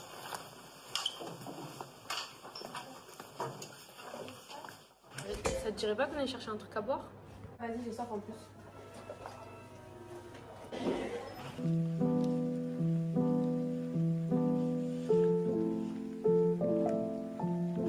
Ça, c'est Léo.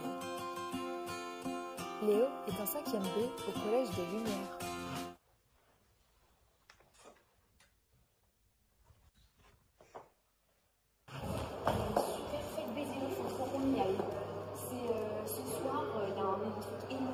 Selon l'INSEE, environ 12 millions de personnes en France métropolitaine sont en situation de handicap, soit 18% de la population.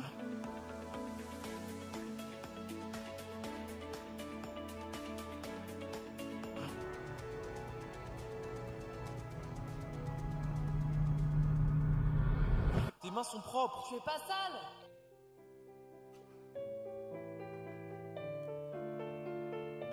Il se passe quelque chose? T'es sûr?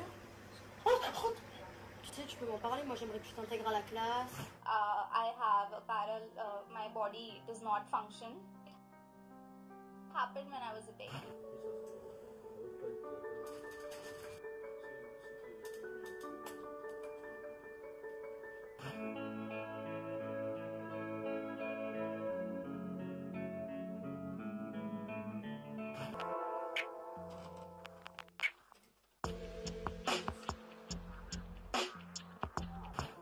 Ouais, c'est vrai, ça peut être fun de faire un truc hors de l'école un peu. Bah, ça vous dit qu'on fasse un karting? Ah, de ouf, moi j'aime trop le karting.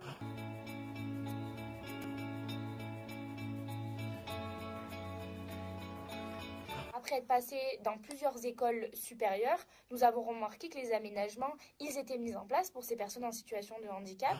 Et aussi, de plus en plus, les clients eux-mêmes. On va parler également de 3 axes fondamentaux.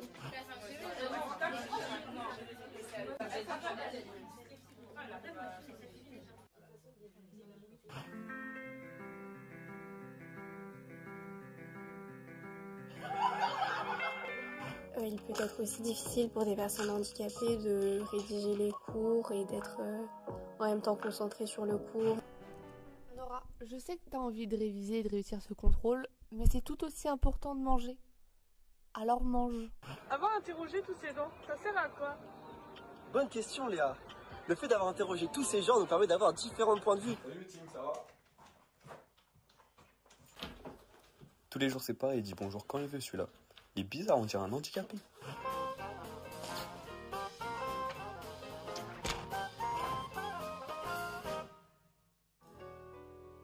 Moi je suis handicapé, j'ai un nystagmus congénital et un albinisme oculaire. Pour faire très simple, je vois flou. J'ai eu un diagnostic tardif d'une maladie orpheline. On compte plus de 39 000 étudiants en situation de handicap qui ont été recensés dans les établissements supérieurs, donc soit 1,82% de la population. Nous devons tous avoir les mêmes droits et les mêmes chances dans la vie, autant professionnelle que personnelle.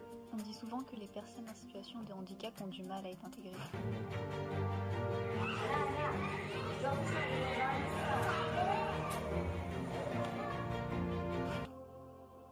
Parce qu'en vérité, à l'université, on a choisi de rester unis.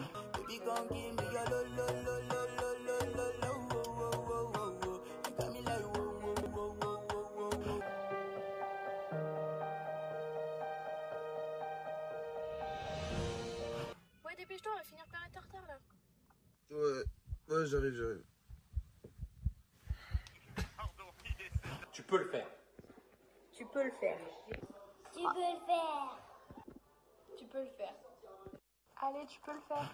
Et dans une classe de terminale, Georges, Émilie et Léo ne se sentent pas confiants. Ils se sentent différents des autres. Le projet GDP a été créé suite au constat selon lequel trop peu de loisirs sont compatibles avec les enfants atteints de troubles autistiques.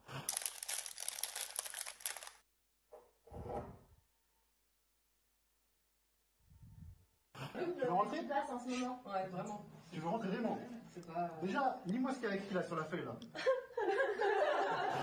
C'est un chapitre 4 sur les objections.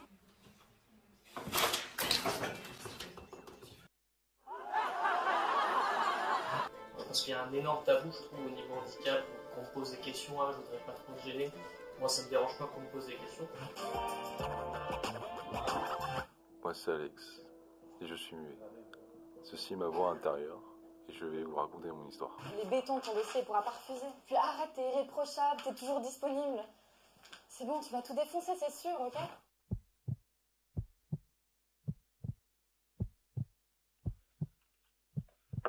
On se dit, bah tiens, mais ça, tu peux pas faire parce que tu vois pas. Et c'est les personnes valides qui mettent les barrières en réalité, parce qu'elles se transposent à nous. Essaye de parler dans le micro pour voir. 1, 2, test, essai, est-ce que vous m'entendez? C'est parfait. 3 fois que tu prends un arrêt maladie, ce mois-ci? Tu vas me dire que c'est à cause de ton endométrie, ton truc là, endométrique? Bon, bref, je sais plus. Hello, comment ça va? Ça va et vous? Vous avez passé un bon week-end? Bien, ça va. J'ai pu enfin aller à Disney depuis le temps que j'en parlais. Ça vous dérange pas si on passe devant vous? Ah non, mais faites la queue comme tout le monde là. Je suis désolé, moi je suis pressé aussi. Hein. Faites la queue comme tout le monde, je suis désolé. Par contre, l'arrivée du lundi à 8h, à l'heure de pointe du métro. J'ai assez souri, pas assez. J'en ai trop dit ou non? Je pense qu'avec le quota qui a été mis en place, ça peut permettre plus facilement de rentrer dans le monde du travail. Après, il y a encore beaucoup de chemin à faire. Tout le monde est un génie. Mais si vous jugez un poisson à sa capacité de grimper à un arbre, il vivra toute sa vie en croyant qu'il est stupide.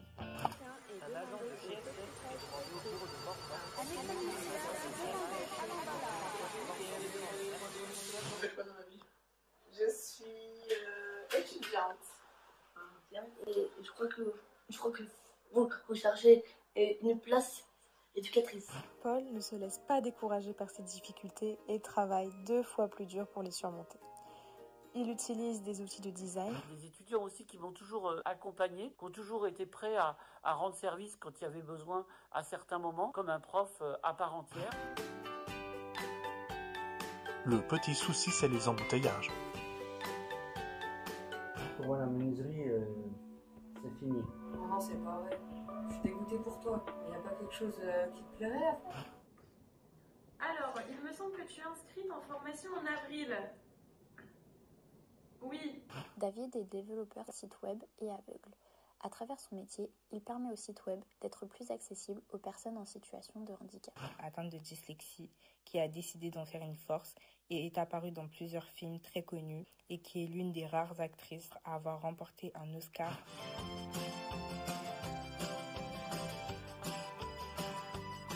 Après des visites médicales avec le médecin du travail et l'ergonome, l'entreprise a pu le reclasser en tant que contrôleur de qualité. Bon les filles, le souci que vous m'avez rendu, c'est ni fait ni à faire. Alors vous refaites ça rapidement et correctement. Ah bah chef, ce matin il était sympa, mais cet après-midi c'est pas ça. Marion en profite pour manger beaucoup de nourriture. À plusieurs reprises, ses collègues ont remarqué qu'elle cachait la nourriture, sans savoir qu'il y avait un mal-être derrière cela. Ah mais t'as pas remarqué, Océane elle est trop bizarre. En fait, elle est pas dans l'intégration, c'est chéri. Non mais moi au bout d'un moment elle me saoule.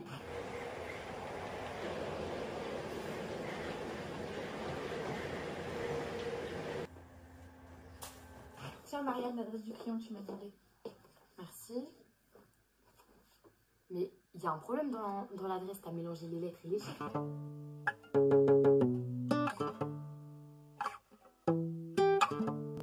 La maladie de Parkinson est une maladie dégénérative du cerveau associée à des symptômes moteurs comme des mouvements lents,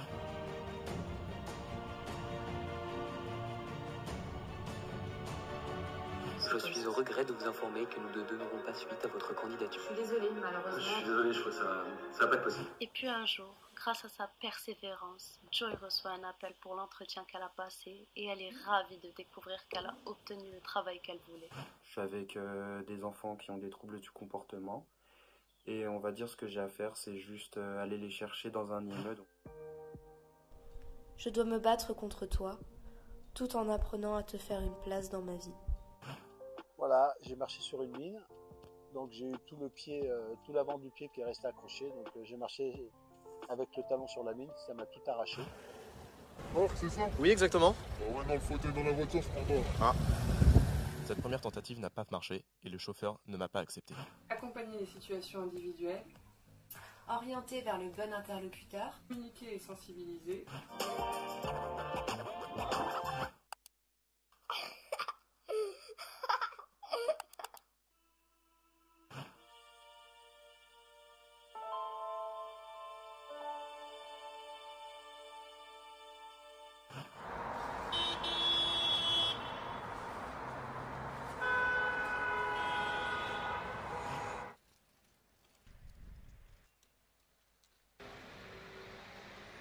Je vois bien qu'il y a un truc qui va pas et j'ai envie de t'aider, peu importe ce que t'as. Wow, c'est juste, je me sens pas très bien en ce moment. Hein. T'es pas cap. Non, il sera jamais cap. Vous allez voir.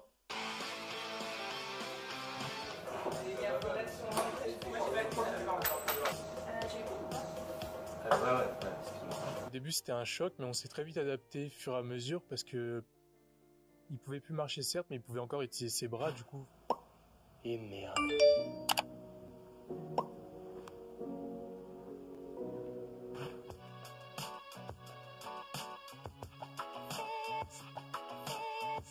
Je vous emmène avec moi pour se préparer. Mon visage était figé, il ne pouvait plus répondre de rien. À mon échelle, une paralysie du visage est l'un des pires symptômes de la SED. Mon super pouvoir à moi, c'est d'avoir le trouble 10. Grâce à mon super pouvoir, je suis très créatif et imaginatif. Alors, du coup, si je me suis pas trompée, faut aller par là. Ah ouais, c'est blindé ici. Alors oui, au tout début ça a été très compliqué de connaître un petit peu ce qu'il fallait faire et ce qu'il fallait pas faire.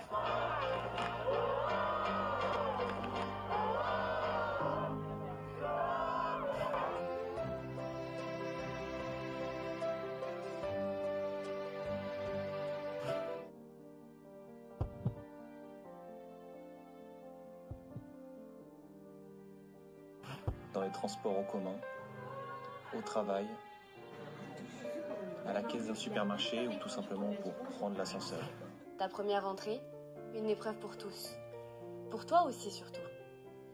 La joie de la découverte mêlée à la peur de l'inconnu. Pour certains, cette différence est difficile à accepter. Il est compliqué de s'imposer dans un monde où les différences sont souvent jugées, mais pourtant c'est le quotidien de milliers de personnes.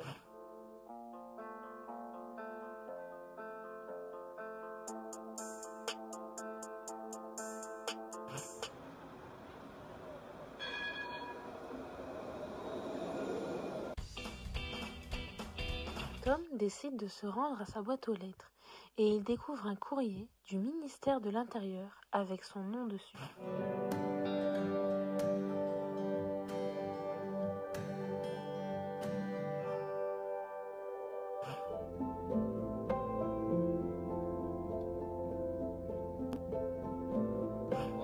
phares, les feux de route bien allumés. Et surtout, on avait un peu la musique à fond. Donc on n'a pas entendu tout ce qu'il y a.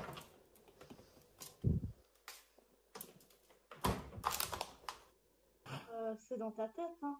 Tu te cherches des excuses. Tu pourrais faire un effort. Tu devrais te relire, t'as fait beaucoup trop de fautes. Au-delà de l'étiquette de l'handicap qu'on lui assimile, la dyslexie ouvre sur plusieurs opportunités. Opportunités qui te permettent d'accomplir de grandes choses.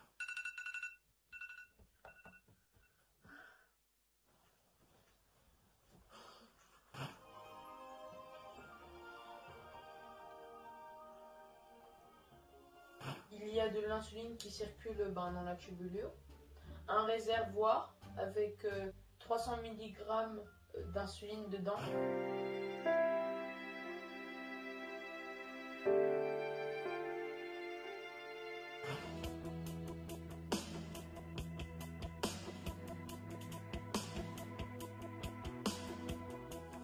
Entre cris et cris, j'écris pour me faire comprendre. Quelle vie vit-on quand on n'a pas la vie qu'on veut ?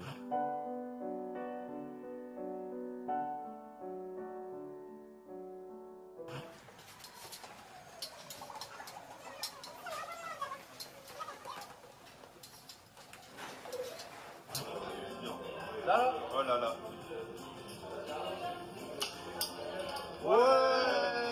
Quels sont les mots, expressions, propos que vous aimeriez ne plus entendre de la part des personnes qui n'ont pas de handicap?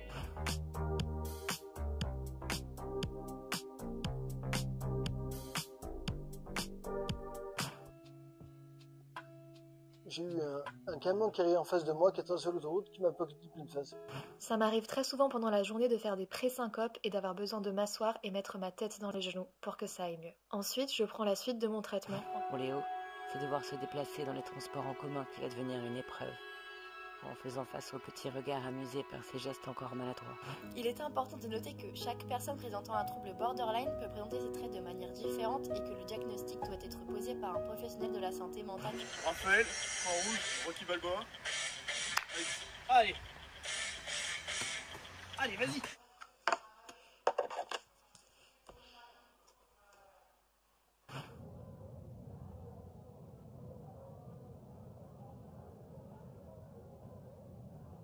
On dirait pas que vous êtes autiste.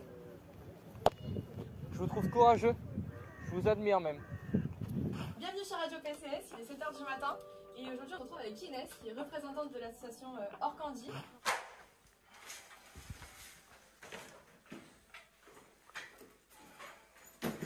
Pourquoi tu t'excuses? C'est la meilleure chose qui me soit arrivée. Pourquoi tu dis ça? Bah, là tu vois j'en rigole mais bon ça a pas toujours été facile. Et en fait c'est surtout que j'en ai marre que tout le monde me protège. Mes sentiments prédominants après l'accident, je dirais que c'était déjà la peur et la culpabilité. Je me suis levé à 5h du matin cette nuit pour regarder la lune avec mon nouveau télescope. C'est un Ivescope 2. Ah ouais, t'es passionné? Ouais, j'ai du matériel pro.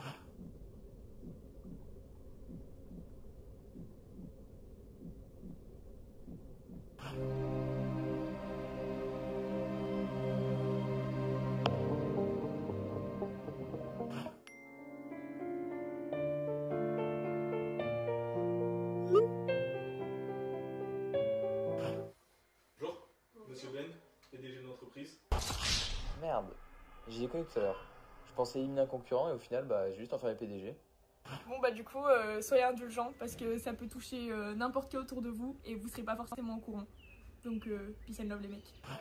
Il est temps que nous commencions à briser les stéréotypes et les préjugés sur le handicap invisible et à sensibiliser davantage les gens à la réalité de ces conditions. Je pense qu'on va devoir l'accompagner. Moi je suis pas contre l'idée franchement.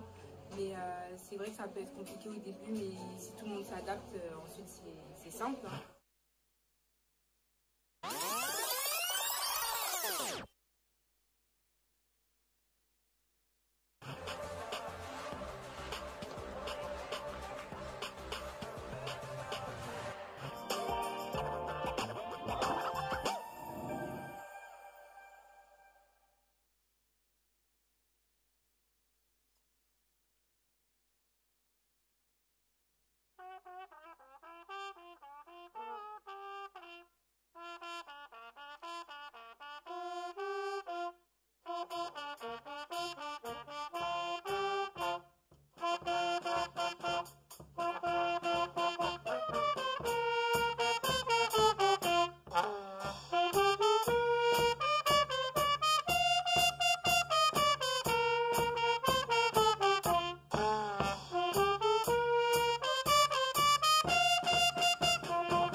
Diane, c'est pas compliqué d'esquiver les grosses masses de végétation dans le désert. Hein, parce que là, tu vois, il n'y en a pas beaucoup. Hein, il y en a juste...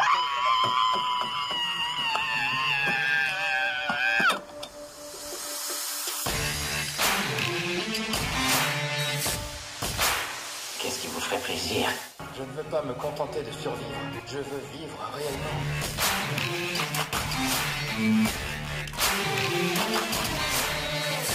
On va voir comment vous bougez. Pardon. Oh non, arrête de rigoler, vous allez tous vous mettre en tenue, on va aller courir. Je pas mes habits pour courir là. Il n'y a pas de problème. Tout va bien. Vas-y, neutralise-le. J'ai plus de jambes au cas où tu l'aurais pas remarqué. Et alors? Moi je crois que t'es beaucoup plus forte que tu penses. Je vais tout déchirer. Bah, j'espère bien. Enfin, pas tout quand même, hein. Vous êtes au courant que je suis aveugle. Allez, vas-y, appuie.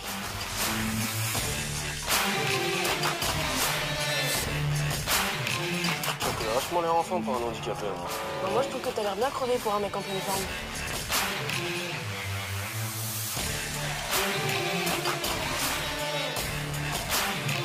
Tu sais, personne n'est normal.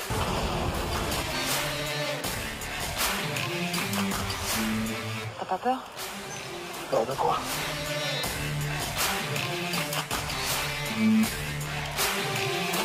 C'est brillant. Vraiment brillant. Moi, si je pouvais aller coller mes fesses sur une île déserte, j'hésiterais pas une seconde. Si tu veux aller croupir sur une île déserte, t'es pas heureux?